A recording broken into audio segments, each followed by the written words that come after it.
Assalamualaikum warahmatullahi wabarakatuh. Selamat malam semuanya. Salam Pak, Apakah mendengar suara saya? malam Pak, terdengar Pak. Oke, Mbak Lin. Waalaikumsalam. Terdengar, Pak? Oke, ada Mbak Lin di sini. Kemudian ada Vanesha, Mbak Reri. Ini kemana lagi ya? Tiga lagi ya? Ini satu lagi ada Zahra Pak. Tadi, Zahra. iya, Hari ini ada yang akan presentasi? kalau ini kemarin terakhir itu Kareri ya Pak? Kak Reri. Iya, iya. Iya, Kalau saat ini Berarti malam ini giliran saya dan Zahra Pak. ada yang sudah datang? Ini tinggal Zahra Pak. Zahra udah datang?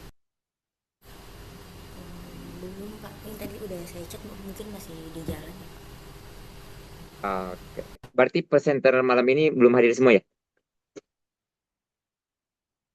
Ada Pak, saya malam ini Pak. Saya dan Zahra. Oke, sok. Ya, silakan. Ya baik. Kita nggak akan lama-lama.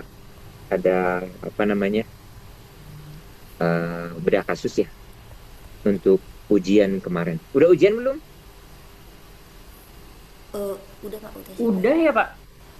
Udah kan? Udah. Gimana Udah. soalnya Nesya? Kira Lumayan, Pak. kira-kira saya ngasih Nggak soal tahu sih yang tapi mana itu tuh? bener enggaknya. Banyak ya, Pak. Belum belum belum dikesayakan itu jawabannya.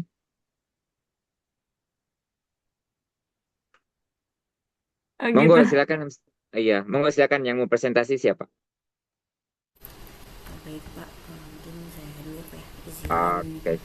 share screen Pak. Sebentar.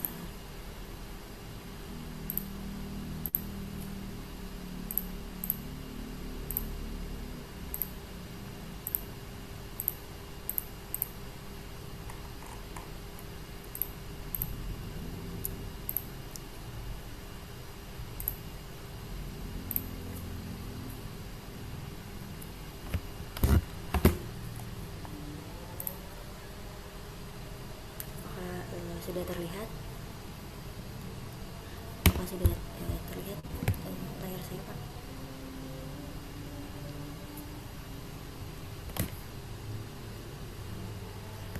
Ya, silakan. Ya, baik Pak.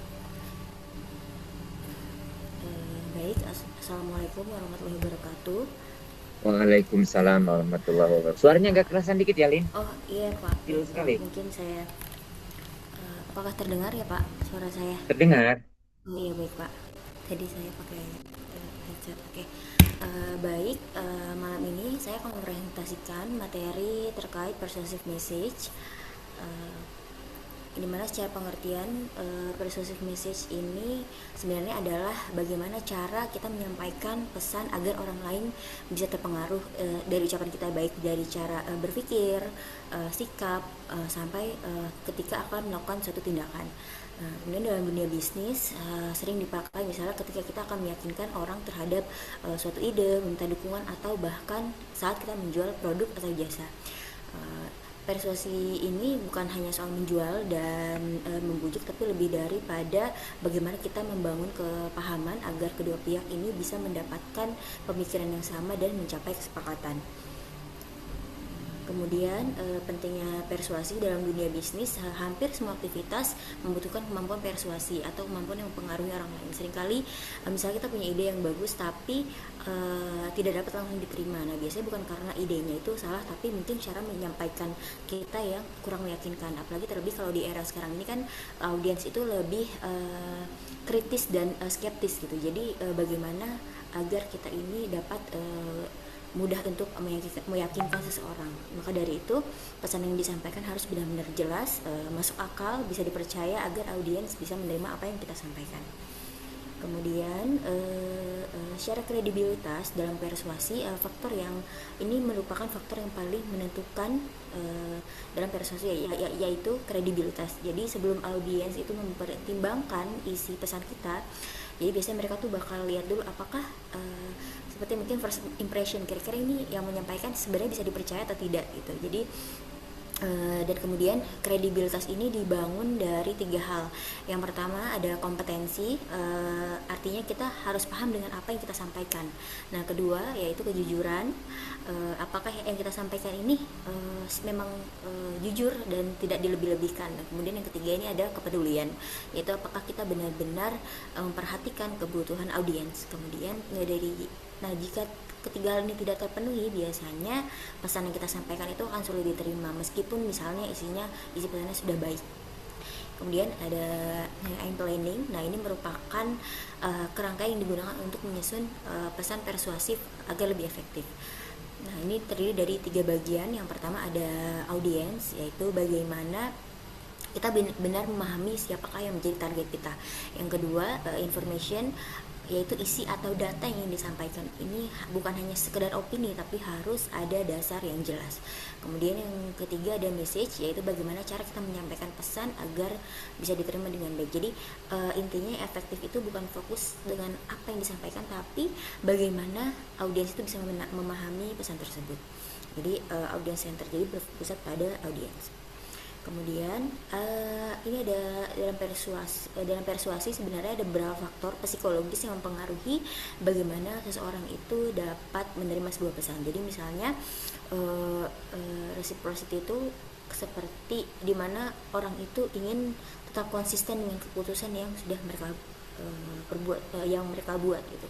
Kemudian misalnya ada orang yang udah pernah setuju dengan ide, misalnya dia akan kalau dia udah setuju, kedepannya dia akan lebih setuju lagi gitu.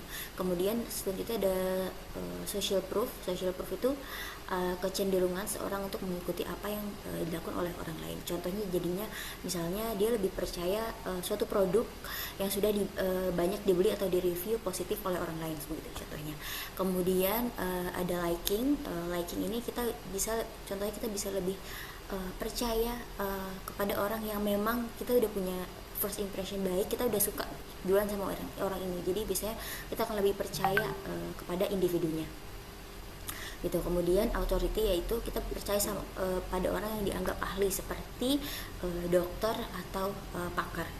Kemudian scarcity itu sesuatu yang terbatas, biasanya lebih sering menarik, misalnya promonya hanya hari ini gitu. Jadi dari sini kita bisa lihat langsung bahwa persuasi itu tidak hanya bergantung pada logika saja, tapi juga dipengaruhi oleh faktor psikologis dalam diri manusia itu sendiri.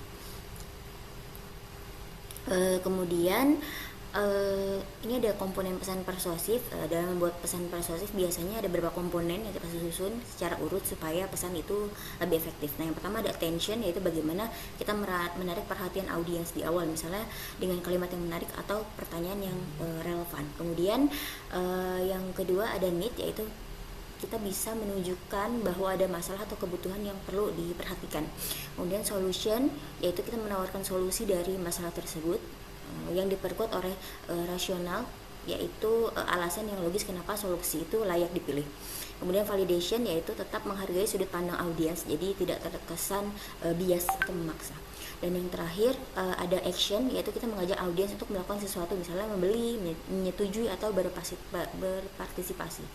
Nah, jadi sebagai contoh misalnya kalau misalnya sebuah iklan, kita tuh dibuat tertarik dulu, lalu kita ditunjukkan masalahnya, diberikan solusi, dijelaskan manfaatnya, dan di akhir ada seperti ajakan beli sekarang gitu. Jadi kalau misalnya semua sudah lengkap dan tersusun dengan baik, biasanya pesan akan lebih mudah dipahami dan diterima oleh audiens. Kemudian tone and style gitu. Jadi biasanya selain isi pesan, cara kita menyampaikan itu juga berpengaruh terhadap persuasi. Jadi biasanya pesan yang baik itu disampaikan dengan bahasa yang positif, jelas, dan menunjukkan rasa percaya diri. Jadi dengan begitu audiens itu akan lebih mudah memahami dan menerima pesan yang kita sampaikan. Nah, sebaliknya jika kita perlu menghindari gaya komunikasi yang terlalu memaksa, berlebihan, atau terkesan manipulatif. Nah, karena justru bisa membuat audiens merasa tidak nyaman atau bahkan menolak pesan yang kita sampaikan. Jadi dengan tone yang tepat, audiens akan merasa lebih dihargai dan pada akhirnya akan lebih terbuka terhadap apa yang kita sampaikan. Kemudian jenis-jenis pesan persuasif ini ada tiga jenis. Yang pertama ada internal persuasive message, yaitu pesan yang ditunjukkan ke dalam organisasi. seperti kepada karyawan atau atasan. Biasanya digunakan untuk menyampaikan ide, kebijakan atau mengajak perubahan dalam organisasi. Atau jadi contohnya kayak mengusulkan program baru kepada manajemen. Kemudian yang kedua ada external persuasive message, yaitu pesan yang ditunjukkan kepada pihak luar seperti pelanggan atau masyarakat. Nah, fokusnya biasanya pada manfaat produk atau layanan. Nah, kayak contohnya seperti iklan atau promosi produk gitu. Nah, yang ketiga ada mass sales message, yaitu pesan yang ditunjukkan kepada banyak orang sekaligus seperti email promosi atau kampanye pemasaran. Nah, biasanya menggunakan struktur tertentu, yaitu menarik perhatian atau membangun minat, menciptakan keinginan, dan diakhiri dengan ajakan untuk bertindak. Jadi setiap jenis pesan punya pendekatan yang berbeda tergantung bagaimana audiensnya. Kemudian sebagai kesimpulan, dapat disimpulkan bahwa persuasi merupakan elemen kunci dalam komunikasi bisnis. Jadi untuk menghasilkan pesan persuasif yang efektif, kita tidak hanya membutuhkan kredibilitas yang kuat, tapi juga mampu menyusun pesan secara sistematis, misalnya melalui pendekatan audience information dan message tadi. Bagaimana memahami audiens, menyiapkan informasi yang tepat, dan menyampaikan pesan secara dengan sesuai gitu. Kemudian pesan yang disampaikan juga harus didasari pada pemahaman yang mendalam terhadap audiens, serta mampu mengombinasikan pendekatan rasional dan emosional secara seimbang. Jadi dalam praktiknya persuasi ini tidak boleh lepas dari yang sudah dibahas sebelumnya, seperti aspek etika, salah satunya dengan menerapkan prinsip fair, fact, access, impact, dan respect, yang memastikan bahwa pesan yang disampaikan tetap jujur, adil, dan menghargai audiens. Jadi tujuan utama persuasi itu bukan hanya memaksa, apalagi memanipulasi, tapi untuk lebih meyakinkan audiens secara rasional dan etis. Oke, sekian presentasi saya malam ini. Terima kasih. Wassalamualaikum warahmatullahi wabarakatuh. Good ya. Zahra udah hadir belum? Biar sekalian atau belum? Zahra ada. Zahra mau presentasi, silakan. Pak Hasab, kemarin kita kan ngobrol di grup tuh yang minggu Ah, lalu, yang sesi sebelum ini presentasi tuh harusnya kan Banisha dan Kareri, cuman karena Banisha waktu itu tuh lagi sakit ya, jadi Kareri doang. Jadi kayak kita tuh, aku tuh kiranya harusnya hari ini Kanisha yang present karena yang hmm. di sesi Oke. terakhir. Jadi Iya, Pak. nggak apa-apa. Hari Nesya aja, Pak, yang present. Karena kemarin Nisa kan udah siap. kelewat. Udah siap. Oke, kalau gitu Yang nih siap. chapter Oke, 7 silakan. berarti ya aku ya? Iya, chapter 7. Ya. Oke, Pak.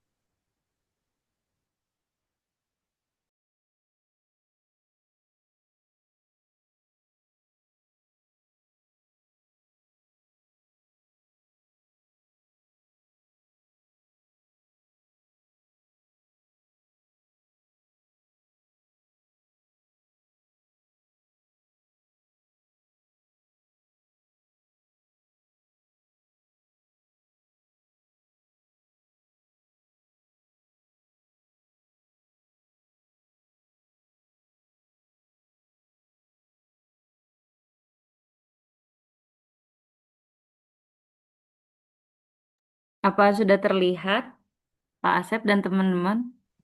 Sudah, sudah tinggal dibesarkan aja. Oh ya, oke. Sebentar.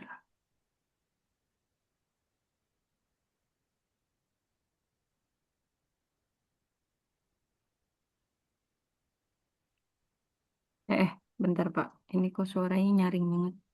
Gimana sih ngecilinnya? Gini.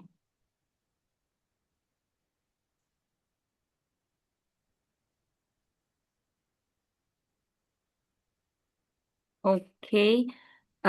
Selamat malam, Pak Asep. Assalamualaikum warahmatullahi wabarakatuh. Baik, mungkin malam ini kita bahas mengenai chapter 7 ya, Pak. Ini sedikit ketinggalan sih karena kan saya kemarin ada sakit ya dan dirawat. Nah, pada malam hari ini itu terkait email dan other traditional tools for business communication.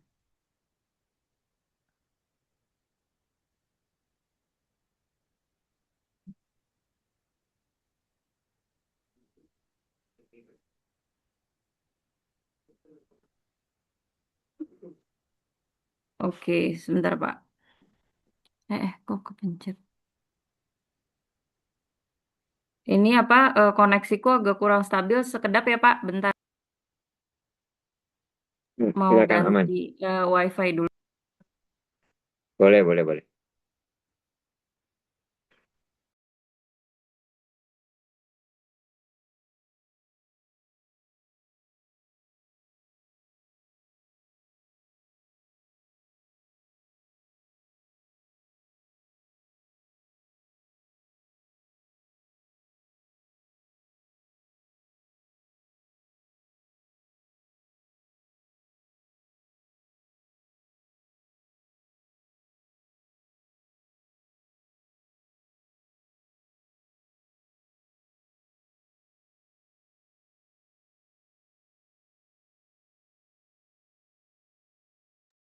Oke.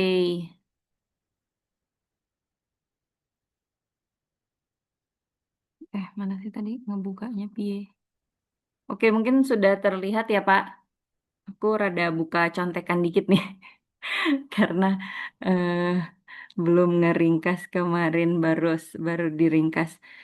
Mungkin apa namanya pada malam hari ini kita akan bahas sedikit mengenai penggunaan email untuk berbagai macam komunikasi ya tools dalam di dunia bisnis. Aduh ini aku jelek banget. Nah, mungkin bab ini kita sedikit membahas ya bagaimana profesional itu menggunakan berbagai alat komunikasi. Jadi seperti email, pesan instan, WA, telepon, dan komunikasi tatap muka di tempat kerja atau di office.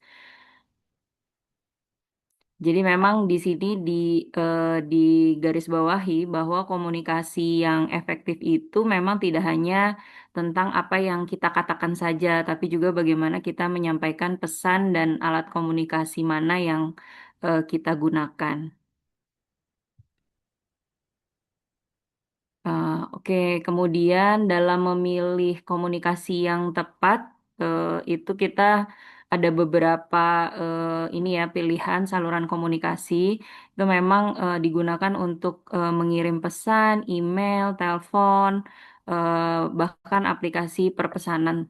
Nah, memang di dalam buku ini tuh dijelaskan tiga faktor-faktor utama yang patut dipertimbangkan saat kita memilih mau pakai yang mana gitu salurannya. Jadi yang pertama mungkin eh, richness itu seperti kayak dia mengacu seberapa banyak sih informasi dan umpan balik yang mungkin dapat dipertukarkan selama komunikasi. Jadi komunikasi tatap muka ini merupakan saluran yang paling banyak atau terkaya lah ya kalau disebut di buku tersebut karena orang dapat melihat ekspresi wajah, gerak tubuh, kemudian ada suara. Jadi memang itu mengurangi untuk kesalahpahaman. Kemudian yang kedua, kontrol itu mengacu pada seberapa banyak pesan yang dapat disiapkan, diedit. Jadi memang komunikasinya tertulis via email. Jadi itu memang memberikan kontrol yang lebih tinggi karena pengirimannya dapat meninjau dan mengedit pesan sebelum mengirimkan. Nah, kemudian yang terakhir, ada pun kendala-kendala mengacu pada batasan, mungkin seperti waktu, lokasi, dan sumber daya gitu ya. Mengatur rapat mungkin membutuhkan lebih banyak waktu dan koordinasi daripada mengirimkan email itu sendiri.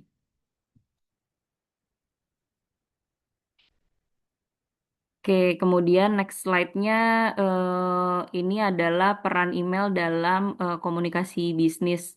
Jadi memang email itu masih menjadi alat komunikasi yang paling banyak digunakan, baik itu karyawan maupun juga kita sebagai mahasiswa gitu ya.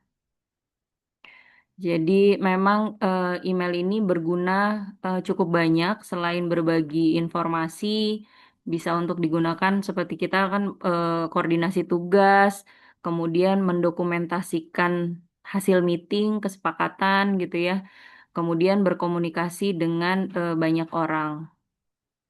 Nah, cuman memang yang dapat kita garis bawahi ya Pak, email ini memang kurang cocok untuk diskusi yang kesannya emosional atau sensitif gitu karena kekurangan isyarat nonverbal tadi gitu karena tidak secara langsung satu arah gitu. Kemudian di next selanjutnya kita bahas mengenai bagaimana cara menulis email yang efektif gitu. Jadi memang di chapter ini juga dijelaskan beberapa tips untuk menulis email yang cukup efektif gitu. Mungkin yang pertama itu gunakan email hanya ketika memang tepat. Jadi beberapa masalah, terutama yang memang sensitif, baiknya dibahas melalui panggilan telepon atau pertemuan tatap muka secara langsung. Dan yang kedua, buat email mudah dibaca. Jadi email yang baik itu biasanya memang ada kriteria khususnya atau mencakup baris subjek yang cukup jelas. Kemudian pesannya singkat tapi cukup terorganisir gitu ya, cukup baik susunannya. Kemudian dengan bahasa yang profesional gitu. Dan mungkin kalau perlu ada di signature gitu ya, di tanda tangan atau apa, itu dengan yang proper. Jadi mungkin contoh kasus sedikit. Di buku ini membandingkan dua email yang ditulis oleh Hanis kepada seorang klien. Jadi email pertamanya itu tidak jelas dan terkesan buruk gitu, terorganisir dengan buruk. Nah, email yang diperbaiki menggunakan baris subjek yang jelas, poin-poin bernomor dan penutup yang profesional. Jadi di bukunya dikasih apa contohnya. Ini aku lupa tampilin di sini ya. Oke, next selanjutnya untuk mengelola email yang kelebihan gitu ya, overload. Jadi memang banyak profesional mungkin dalam satu hari aja menerima puluhan email gitu ya. Jadi memang kalau terlalu banyak email juga dapat mengurangi produktivitas gitu karena karyawan akan ke distract, sering terganggu untuk melihat dan membalas email tersebut. Jadi memang untuk mengelola kelebihan email profesional itu sebaiknya mengirimkan email hanya bila perlu dan menulis pesan yang jelas dan singkat. Jadi ketika orang baca dan lihat itu cukup tahu gitu. Even dengan subjeknya aja harusnya dia sudah tahu kalau ini tuh penting atau email biasa. Kemudian harus menghindari pesan balas semua ya, reply all yang tidak perlu karena eh em, ya memang itu sebenarnya plus minus ya Pak, karena kayak di dunia pekerjaan kan juga kadang kita butuh orang itu untuk cukup tahu gitu, tapi memang di satu sisi juga kadang kala kurang tepat juga, jadi terlalu banyak informasi yang masuk gitu, jadi agak cukup mengganggu juga gitu. Apalagi kalau mereka aktif gitu ya untuk membahas suatu case, aktif reply all gitu. Ya walaupun kita lihat akhirnya kita jadi ke tracing juga masalahnya sudah sampai mana, tapi di lain sisi juga cukup mengganggu banyak gitu. Jadi tas yang belum kita lihat emailnya gitu banyak. Kemudian yang terakhir kita juga harus respect ya untuk waktu dari orang tersebut yang kita reply all. Oke, kemudian yang berikutnya maintain professional in email, jadi menjaga profesional dalam email. Jadi itu memang email harus selalu menggunakan bahasa yang profesional. Kesalahan umumnya itu em, mungkin masuknya menggunakan bahasa gaul di tempat atau di email yang cukup harusnya eh, kantor gitu ya. Jadi singkatan-singkatan atau bahasa gaul. Kemudian yang kedua menulis dengan huruf kapital atau huruf besar semua. Dan yang ketiga menggunakan kalimat sarkas atau bahasa yang emosional gitu ya di sini disebutnya. Jadi memang apa namanya perlu kita garis bawahi, email profesional itu harus sopan, jelas dan menghormati si penerima email tersebut. Nah, kemudian slide selanjutnya ini adalah kesalahpahaman ya. secara emosional dalam kita beremail gitu. Jadi memang komunikasi melalui email itu terkadang menimbulkan kesalahpahaman karena memang pembaca kan tidak melihat nih ekspresi wajah, mendengar intonasi suara gitu. Jadi memang di buku ini dijelaskan dua efek gitu ya. Yang pertama adalah efek netralitas, pesan positif dapat terdengar netral, dan yang kedua efeknya negativitas. Jadi pesan netral jadi terdengar negatif. Nah, karena hal ini mungkin penulis harus berhati-hati juga dalam memilih kata-kata di dalam email tersebut gitu. Kemudian selanjutnya pesan instan di tempat kerja ya, di dunia pekerjaan. Jadi ada instan, kita sebutnya instant message lah ya, is common itu memang umum digunakan untuk berkomunikasi di dunia pekerjaan. Jadi ini berguna untuk responnya yang apa pertanyaan yang membutuhkan respon cepat, pertanyaan cepat, terus kemudian update yang pendek gitu ya, pembaruan singkat. Jadi apa? Kemudian penjadwalan pertemuan. Jadi memang harus tektokannya cepat gitu. Jadi namun ini tidak boleh digunakan untuk diskusi yang kompleks atau keputusan penting. Next, selanjutnya yang terakhir, slide terakhir. Secara garis besarnya di bab 7 ini menekankan bahwa komunikasi yang efektif memang memerlukan pemilihan saluran komunikasi yang tepat juga. Penggunaan alat komunikasinya juga harus benar. Jadi email memang tetap menjadi alat yang paling umum untuk komunikasi bisnis, tetapi para profesional juga harus menggunakan saluran lain jika memang diperlukan. Dengan menggunakan alat komunikasi secara hati-hati dan profesional, karyawan dapat mengurangi kesalahpahaman, menghemat waktu, dan membangun hubungan profesional yang lebih baik lagi. Itu sih Pak dari saya paparannya. Mohon maaf bila ada kurang lebihnya. Oke, thank you Nesya. Baik teman-teman, di malam hari ini ada dua hal yang ingin coba saya sinergikan ya. Yang pertama tadi tentang chapter bagaimana kita dapat mempengaruhi orang. Dan yang kedua, alatnya apa? Sehingga kita bisa mempengaruhi orang tersebut. Tujuan mempengaruhi lebih kepada substansinya, alatnya itu mempengaruhi kepada teknikalnya. Dan nanti di ujung, teman-teman akan mempraktekkan. Mohon dicatat, diingat. Kasusnya adalah, teman-teman harus mampu menawarkan ide. Ide. Apakah ide itu didasari dari persoalan yang ditemukan, atau persoalan dari isu, atau persoalan dari apapun.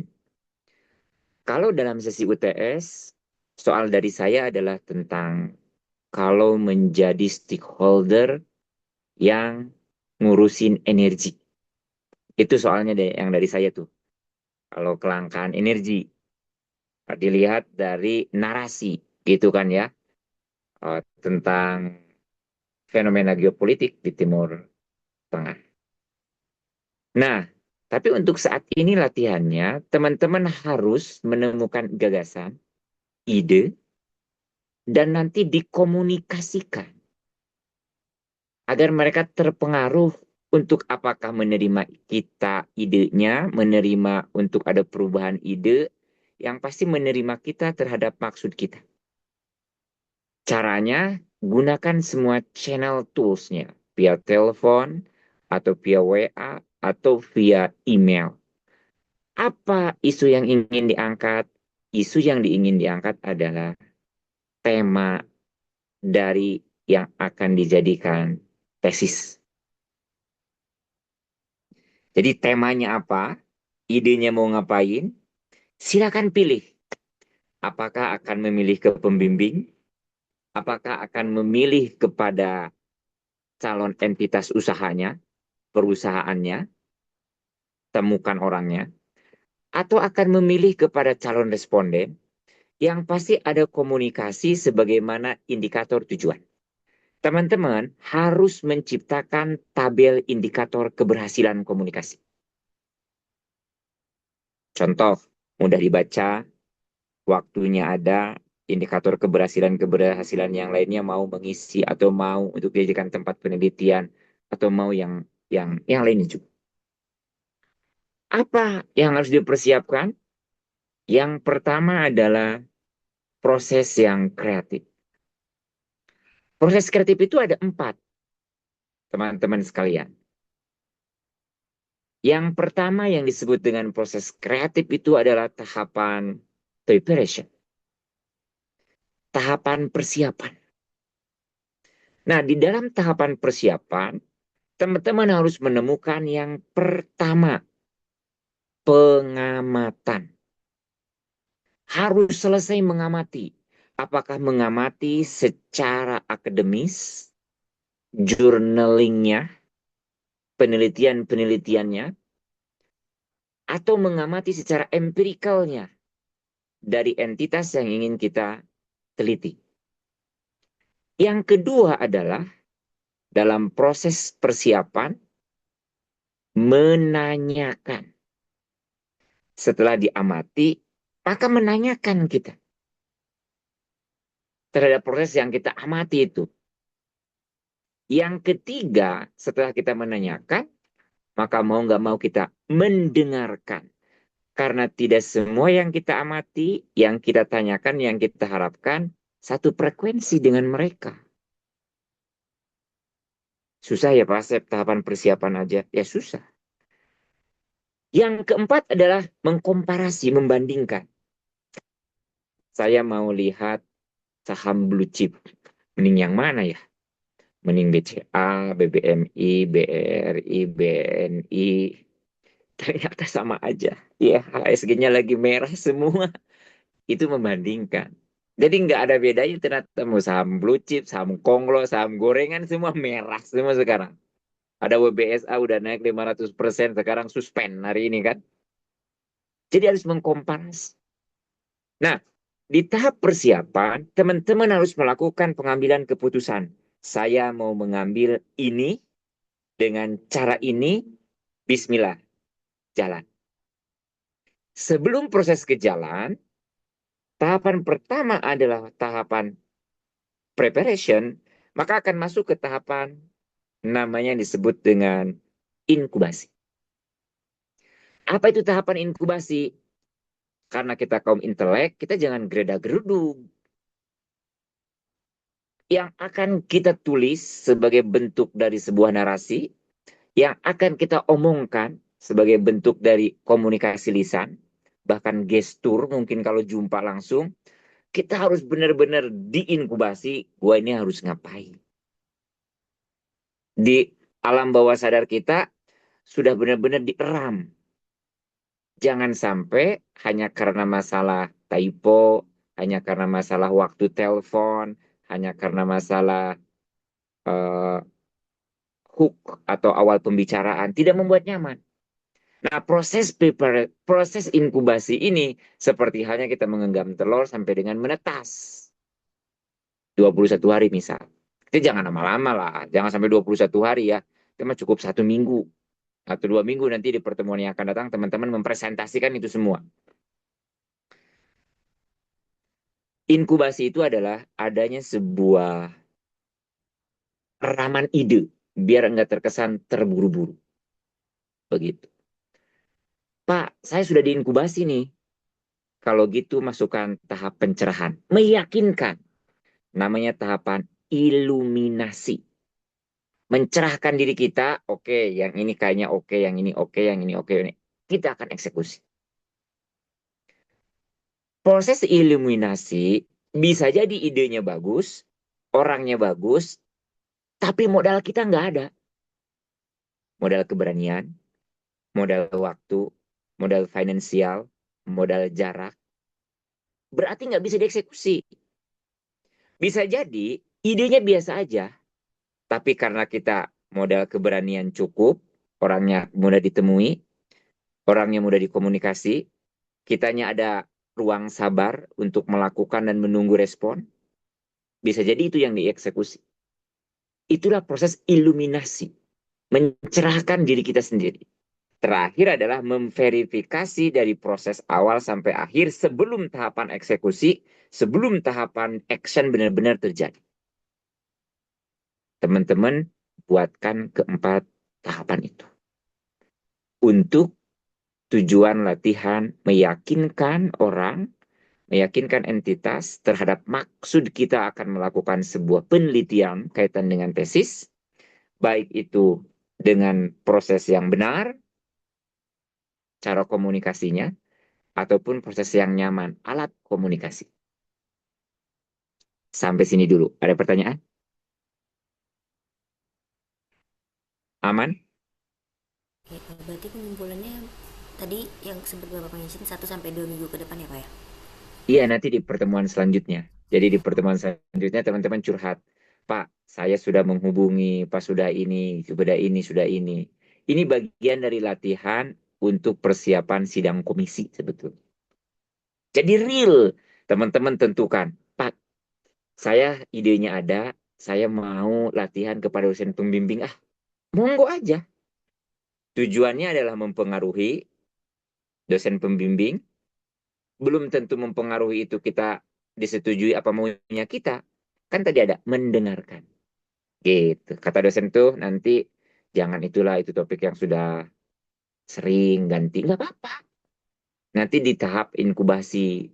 Nanti di tahap verifikasi oleh kita dan yang lain. Alatnya apa? Sedetil mungkin. Saya misalnya mau ke perusahaan Pertamina. Alat yang digunakan nggak bisa by WA. Nggak bisa by telepon. Hanya bisa email. Apakah 2 minggu cukup atau enggak menunggu? Pak, enggak direspon. Nggak apa-apa. Jadi jangan sampai selama waktu kita latihan ini, semua harus dalam tanda kutip checklist. Enggak. Teman-teman asal udah menyiapkan instrumennya, sudah menyiapkan inkubasi gagasannya, sudah menyiapkan verifikasi, sudah gas action, kirimkan email. Sampai dengan 2 minggu yang akan datang nggak dijawab, nggak apa-apa. Kita evaluasi, apa yang menyebabkan nggak dijawab. Jadi ini real praktek komunikasi bisnis, tidak harus memberikan nuansa positif kepada saya. Nah, karena jangan-jangan memang nggak laku ide kita. Jadi nggak tertarik untuk ngerespon. Clear ya? Pak, punten Oke, mau recall siap. tahapan proses kreatif itu tadi yang Pak Asep bilang ada 4 ya? Betul. Preparation, inkubasi, iluminasi, satunya lagi apa ya Pak? Verifikasi. Oh, oke, Hmm. makasih Pak. Jadi jangan memaksakan semua responnya itu harus 100% positif. Justru nanti kita akan ngebahas di pertemuan yang akan datang, bisa jadi dosennya nggak ngerespon. Kenapa tidak demikian? Gitu. Jangan, Pak, tapi saya berhasil nih 100% berhasil semua. Ya itu bagus. Pak, nggak berhasil juga bagus. Karena kita sedang latih. Oke, kalau sudah oke, saya akan naik ke dalam hal yang kedua. Kenapa ini penting? Tahapan kreatif proses, apakah dengan penyelesaian kasus, apa penyelesaian masalah, penyelesaian komplain, atau apapun begitu teman-teman. Karena kita sedang menghadapi ketiga tahapan. Tahapan yang pertama adalah tahapan yang sering terjadi saat ini, yang kita sebut dengan tahapan yang tidak jelas. Ketidakjelasan. Kalau di era VUCA itu tidak jelas itu apa sih? Di era VUCA ketidakjelasan itu. Uncertainty. Yes. Kita menghadapi era yang benar-benar tidak jelas. Kadang-kadang sekarang bagus, besok kadang-kadang tidak bagus. Kalau berhubungan dengan orang banyak kadang-kadangnya. Nah, ketidakjelasan itu perlu kita sikapi. Bahkan yang paling penting dalam sebuah komunikasi bisnis adalah ketidakjelasan itu hadir dari sisi internal. hadir dari sisi internal, kitanya nggak jelas isunya. Ketika digoyang sedikit oleh perusahaan, atau oleh entitas, atau oleh dosen, atau oleh calon responden, kitanya goyang. Oh iya juga ya. Itu artinya kita tidak siap menghadapi ketidakjelasan. Contoh, kok topiknya itu sih, kok jelek banget topiknya. Kita bingung lagi ya. Ya udah gantilah. Nanti pas ganti, kok begini sih? Ganti lagi. Begitu. Nah, sehingga kita harus mampu merespon ketidakjelasan itu. Bagaimana respon kita terhadap ketidakjelasan? Ya, kitanya harus memiliki dasar yang kuat. Agar kitanya jelas. Kan orang itu energinya energi ya. Kalau kitanya bagus, kitanya kuat, maka orang itu diyakinkan dengan sejelas-jelasnya, itu berkecenderungan orang untuk oke. Daripada sesuatu yang memang baik, tapi tidak bisa diyakinkan dengan benar. Yang kedua, kita menghadapi sesuatu bukan hanya ketidakjelasan, tetapi yang kita sebut dengan kompleksitas. Aduh bingung Pak, saya mau milih apa ya, sangat kompleks sekali Pak. Mau ini, mau ini, mau ini. Akhirnya kita nggak bisa ngambil keputusan. Gimana caranya kita bisa ngambil keputusan dalam kompleksitas? Ada dua pendekatan cara berpikir. Kita menyebutnya sebagai critical thinking. Apa itu? Satu, berpikir secara konvergen. Teman-teman, dalam komunikasi bisnis banyak alternatif-alternatif yang ingin kita utarakan. Please, alternatif tersebut diinkubasi dulu. Kita berani mengambil keputusan dengan pendekatan cara berpikir konvergen yang disebut dengan ambil satu kemungkinan yang menurut kita nyaman, menguasai, dan bisa sustain. Itu namanya berpikir konvergen.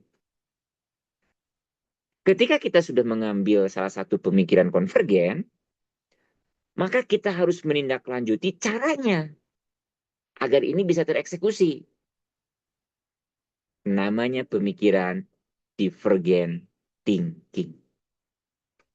Jadi kalau konvergen, kita dari beberapa hal yang ingin kita lakukan, kita milih satu.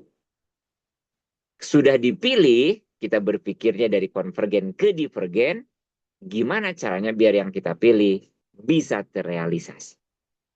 Ini yang disebut dengan pendekatan kompleksitas dengan critical thinking. Yang ketiga, karena ini S2 ya, tidak cukup selesai pada tingkat yang kompleks. Tidak cukup cara pengambilan keputusan melalui divergen dan convergent thinking. Tetapi harus ada yang disebut dengan novelty atau tingkat kebaruan. Itulah kenapa tingkat kebaruan itu menjadi sebuah kebanggaan. Sebuah purpose, tujuan kita. Jangan sampai waktu kita yang dialokasikan, energi kita yang dialokasikan, hanya menyelesaikan hal-hal yang teknikal, lulus. Tetapi tidak menyelesaikan sesuatu yang substansi, yakni meningkatkan kapasitas, meningkatkan kapabilitas. Kalau teman-teman punya bisnis, minimalnya dengan risetnya kita, bisnisnya kita itu terbantu. Apakah dari sisi net atau dari sisi work. Nah, teman-teman, kaitan dengan novelty, biasanya kita menguji kolaborasi kita di dalam nanti penelitian itu, apakah membangun sebuah net aja atau membangun sebuah network. Ya, kalau kita hanya kenal dengan orang, ya itu hanya net aja. Tapi kalau pernah kita uji, misalnya uji sebagai responden dan dia mau memberikan feedback yang bagus, yaitu network. Kita pernah ada kaitan sesuatu dalam kasus tertentu. Itu teman-teman dua hal untuk ketiga bagian dalam proses mempengaruhi, juga proses mengeksekusi tools dalam komunikasi bisnis. Saya rangkum untuk pertemuan kali ini. Yang pertama, teman-teman akan naik level mengkaji sebuah kasus, dan itu kasusnya kasus diri sendiri, berkaitan dengan mengkomunikasikan sebuah gagasan, sebuah ide, atau harapan kita untuk menjadi proposal tesis. Kepada siapa? Monggo pilih aja. Mau semuanya juga boleh. Apakah kepada pembimbing, apakah kepada stakeholder yang memiliki perusahaannya, apakah itu perusahaan kita sendiri, monggo, apakah itu perusahaan orang lain, silakan tempatkan sebagai peneliti, atau kepada calon responden, silahkan saja. Cara yang digunakan adalah bisa via web, via email, via telepon, via WhatsApp, atau via apapun. Dan tentukan indikator-indikator keberhasilannya. Gimana cara mengeksekusinya? Satu, tahap persiapan kita sudah ngapain aja. Tadi saya sudah memberikan sebuah pencerahan. Satu, mengamati. Dibuat tabel, kita sudah mengamati nih. Apa yang diamatinya? Yang kedua, kita sudah menanyakan kepada siapa dan menanyakan apa. Ketiga, kita sudah mendengarkan, ada feedbacknya ketika kita menanyakan. Sudah membandingkan, mengkomparasi. Bahkan sudah kita melakukan inkubasi. Merenung, kita sudah mengkaji ide kita. Bahkan sudah mengiluminasi, sudah mencerahkan, meyakinkan diri dari beberapa pembandingan, kita akan memilih yang mana. Dan diverifikasi. Sehingga hal-hal nampak lebih jelas, yang kompleks kita mampu mengambil keputusan. Karena nanti saya akan tanya, kok kamu milih itu? Emang kenapa milih itu? Kok nggak milih ini? Misal, Pak, saya sudah memutuskan akan mengkaji kopi. Kenapa kamu nggak kaji ganja? Kenapa kamu nggak kajinya nilam? Kenapa malah kopi? Itu pertanyaan convergent thinking.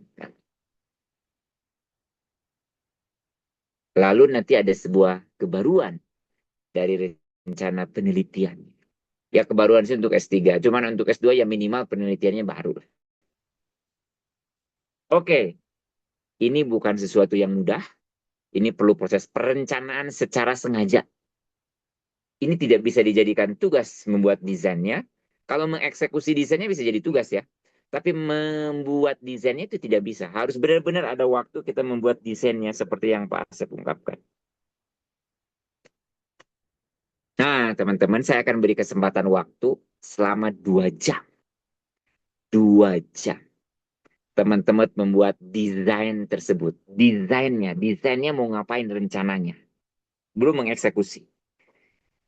Nanti jam 9.45 teman-teman boleh di-WA-kan ke saya. Ini desain by untuk mengeksekusi persuasif komunikasi dan tools-tools yang akan digunakan. Clear nggak? Clear nggak? Mungkin mau nanya format nanti ketika dikirimkan ke Pak Asepnya itu dalam bentuk Word atau seperti apa ya, Pak? Dalam bentuk flowchart aja. Oh, oke. Jadi Cuman langsung, 1 lembar dalam bentuk flowchart. oke. Ya, 1 lembar aja rencana dalam bentuk flowchart. Semakin rumit flowchartnya mungkin semakin keren, tapi semakin susah dibaca juga ya. Monggo, flowchart, rencana, ya namanya kerangka pemikiran ya kalau di dalam kaidah akademik. Tapi kita buat sederhana lah. Flowchart design untuk meyakinkan ide kita, ide penelitian kita, dan alatnya apa yang akan digunakan. Jangan banyak-banyak, cukup 1 flowchart.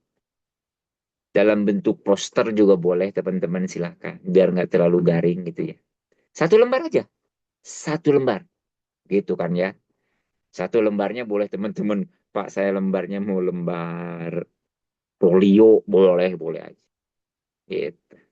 Nanti kasih judul rencana riset by Randy. Rencana riset by lah, rencana riset by Nina dan yang lain. Gitu. Jadi mau ngapain kita? Di dalam flowchart harus detail ya. Flowchart tapi detail. Contoh, saya akan menghubungi pembimbing. Sebutin di situ namanya siapa. Saya sudah punya kontak personnya. Oh, saya mau pakai WA. Sebutin di situ WA-nya.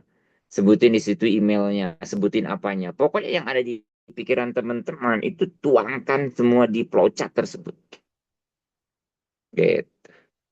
Aman, Mbak Reri? Aman, Pak. Makasih, Pak. Saya sih yakin udah kegambar ya. Idenya, oh ini. Oke. Kenapa ini? Karena didasari oleh ini. Buat aja dalam bentuk flowchart.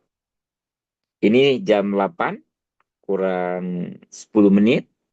Nanti jam 9.45 saya tunggu flowchartnya.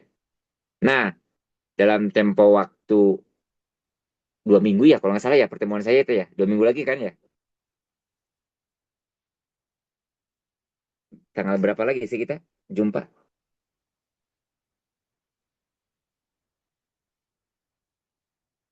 Tanggal 8. Benar ya, 8 ya? April. Ya, tanggal 8 kita. Kita ketemu di tanggal 8 lagi nanti untuk memaparkan, teman-teman. Memaparkan yang hasil dari flowchart tersebut. Ingat ya, saya tidak minta kesempurnaan hasil, enggak. Saya inginnya itu prosesnya jalani. Jadi jangan berasumsi semuanya harus checklist sampai dapat. Enggak, walaupun gagal enggak apa-apa. Dalam arti gagal itu terus terang Pak di desain saya hanya sampai dengan tahapan kedua atau tahapan keempat. Setelah diverifikasi saya action, kirimlah emailnya. Sampai sekarang nggak dijawab Pak. Ya nggak apa-apa juga. Gitu. Yang penting prosesnya dijalan. Mbak Reri aman? Mantap, oke. Mbak siapa lagi nih?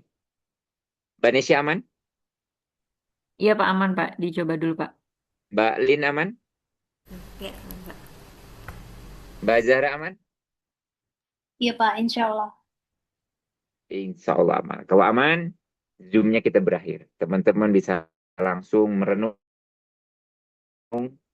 Ya, saya bismillah akan membuat desain komunikasi persuasif dengan tools yang cocok dan siap. Oke, saya akhiri ya. Assalamualaikum warahmatullahi wabarakatuh. Waalaikumsalam Waalaikumsalam. warahmatullahi wabarakatuh. Makasih Pak Sep. Sama-sama. Assalamualaikum. Waalaikumsalam.